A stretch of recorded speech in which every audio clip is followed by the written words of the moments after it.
Bismillahirrahmanirrahim. Rahman ve Rahim olan Allah'ın adıyla. Rabbi yessir ve la tuassir, Rabbi temmin bil hayr. Rabbim kolaylaştır, zorlaştırma.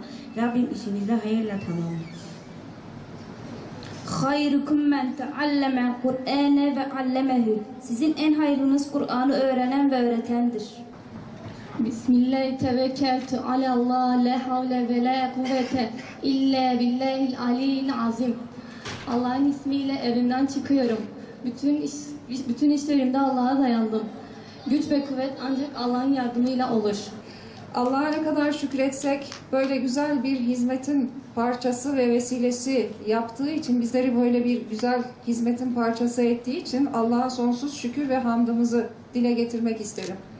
Evet, 2 aylık bir süreç içerisinde hem görme engelli hem bedensel engelli öğrencilerimize yönelik, bireylere yönelik Kur'an kursu eğitimini, bu Kur'an kursu eğitimi içerisinde Kur'an-ı Kerim ve dini bilgiler eğitimini İl Müftülüğümüz bünyesinde ayrıca Fatih Hoşgör Kur'an kursumuzda erkek öğrencilerimize yönelik sınıflar açıldı.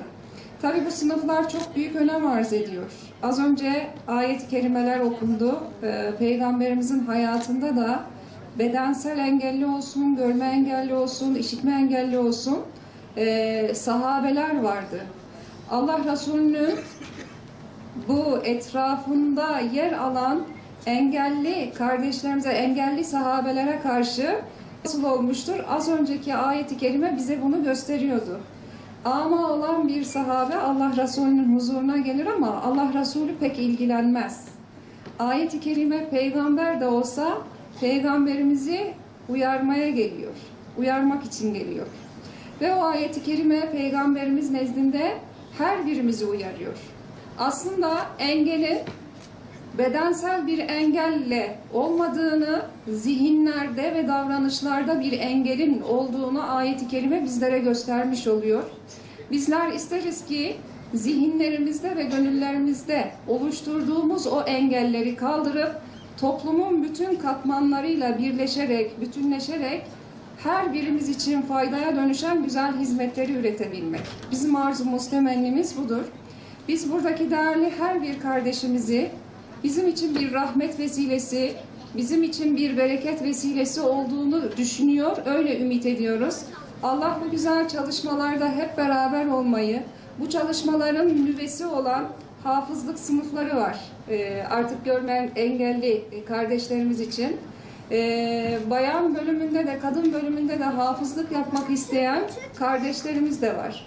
İnşallah hanım kardeşlerimize yönelik bu yönde sınıflarımız da açılacak. Bunun çabası içerisindeyiz. Çok değerli il müftü yardımcılarım, ne kadar Allah'ımıza hamd etsek azdır. Bizi üstün kılacak olan bir tek şey var. O da Cenab-ı Allah'a ne kadar yakınsak. Cenab-ı Allah'a yakın oluşumuz bizi üstünlük anlamında ortaya koyabiliyor. Cenab-ı Allah'a Rabbim bizi yakın olan kullarından eylesin.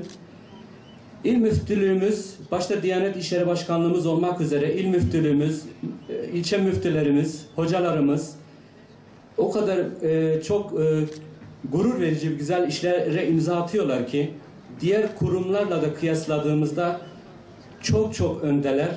Diğerleri de inşallah örnek alırlar diyorum. Yani yaptıklarını görürsek hakikaten yani bahtiyarlık duymamak, mutlu olmamak mümkün değil. Görme engelli insanlarımızı, diğer engelli insanlarımızı bizi 2 cihanda saadeti ve mutluluğu yakalamamıza vesile olacak bir yani Kur'an Azimüşşan'ı ve Peygamberimizin sünnetini yaşama ve yaşatma konusunda engelli kardeşlerimize bizzat bunu öğreterek bu güzelliği ortaya koyabiliyorlar.